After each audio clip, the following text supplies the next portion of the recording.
The prince looked around, taking in the simplicity of her home. He didn't comment on it, didn't offer any pity or judgment. Instead, he sat by the fire and gestured for her to join him. For a long moment they sat in silence. Zuri wasn't sure what to say or what he wanted. Finally, he broke the silence.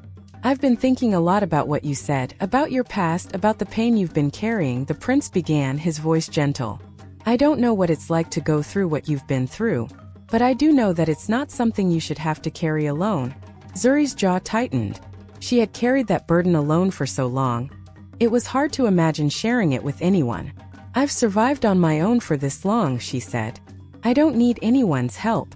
The prince nodded, not arguing with her. "I'm not saying you need help," he replied. "I'm saying that you don't always have to fight alone.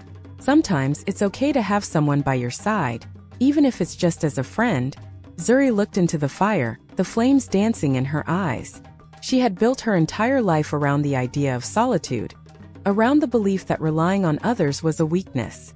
But now, sitting here with the prince, she was beginning to see things differently. "You don't know what it's like," Zuri said quietly, "to trust someone, only to have them betray you." The prince's expression softened. "No, I don't. But I do know that trust is something that takes time. I'm not asking you to trust me completely, Zuri. I'm just asking for a chance to prove that not all men are like the one who hurt you." Zuri glanced at him, her walls still firmly in place but cracking just a little. "And why would you want to be my friend?" she asked.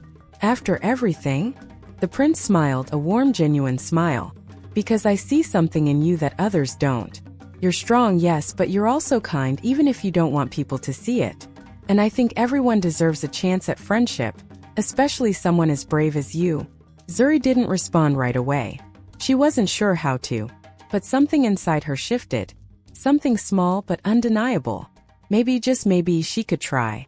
She had fought against the world for so long it was exhausting.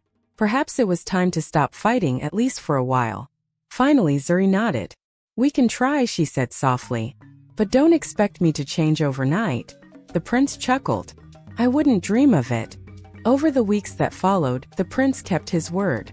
He visited Zuri often but never imposed.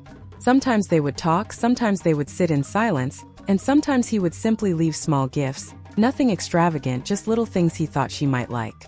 Zuri found herself looking forward to his visits, though she would never admit it aloud. Slowly, Zuri's heart began to thaw. She still had her moments of doubt, her moments of fear. But with the prince's friendship, she began to see that not everyone was out to hurt her. Not everyone wanted to control her. The village, too, began to accept her in new ways. The children who had once run from her now approached her with curiosity. The women who had once whispered behind her back now greeted her with smiles. Zuri wasn't sure when the change had happened, but it had. One evening, as Zuri and the prince sat by the fire in her small home, she turned to him and said something she never thought she would say. "Thank you." The prince looked at her, surprised. "For what?" "For showing me that I don't have to be alone," she said. "For showing me that I can trust again." The prince smiled, his eyes full of warmth. "You've always been strong, Zuri. I'm just glad you're letting others see that strength in a new way." Zuri didn't respond, but she didn't need to. The silence between them was comfortable, full of unspoken understanding. And for the first time in as long as she could remember, Zuri felt at peace. She wasn't sure what the future held, but she knew one thing for certain. She was no longer alone. And for a woman who had spent her life fighting to survive, that was the greatest victory of all. Zuri gazed into the flickering fire, the soft crackling of the flames filling the comfortable silence between her and the prince. The warmth that spread through the room was unlike any warmth she had known before. Not just from the fire, but from the quiet companionship she had allowed into her life. It was something unfamiliar but not unwelcome. For so long she had seen her isolation as a shield, a fortress against the pain of betrayal and loss. Letting others in felt like a risk she couldn't afford to take. But here, sitting beside the prince, she realized that maybe, just maybe, her walls didn't need to be as high as they once were. Maybe she could allow herself to feel something other than anger, distrust, and fear. The prince, sensing the depth of her thoughts, didn't push her to speak. His presence was steady, calm. Something Zuri had come to appreciate. He wasn't like the others she had encountered in her life. the ones who demanded her strength or sought to control it. Instead, he accepted her as she was, offering a quiet support that didn't seek to diminish her independence but complemented it. As the fire crackled on, the prince finally broke the silence, his voice soft. "You've come a long way, Zuri," he said, his eyes reflecting the glow of the fire. "It takes more strength to open up to someone than it does to fight battles. And you've done both." Zuri didn't respond right away. She wasn't one for grand speeches or sentimental words. But she knew the truth of his statement. She had been fighting her entire life. Fighting to survive, to protect herself, to keep the world at bay. And now here she was learning to trust again, learning to let others into her heart. "I'm not sure where this will lead," she admitted, her voice low but steady. "I've spent so long keeping everyone at a distance. I don't know how to be any other way." The prince smiled gently. "You don't have to change overnight. Friendship isn't about becoming someone different. It's about being who you are and letting others see that person. And who you are, Zuri, is someone worth knowing." His words sank deep into her heart, and for the first time in what felt like forever, Zuri allowed herself to truly believe them. She wasn't just the warrior with a tragic past. She wasn't just the woman who had been betrayed and hurt.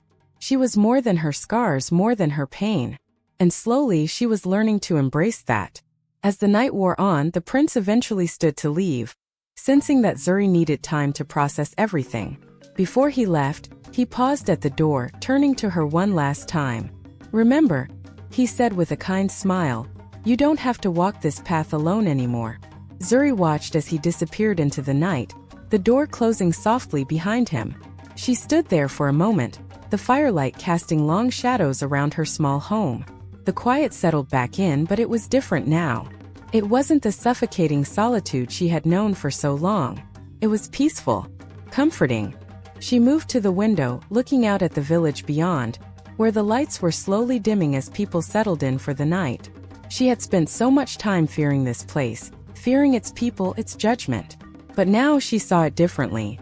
She saw it for what it was, a community, a place where she could belong if she allowed herself to. And for the first time, Zuri felt a flicker of hope. The months passed, and life in the village continued to shift in subtle but meaningful ways. Zuri found herself becoming more involved, more present.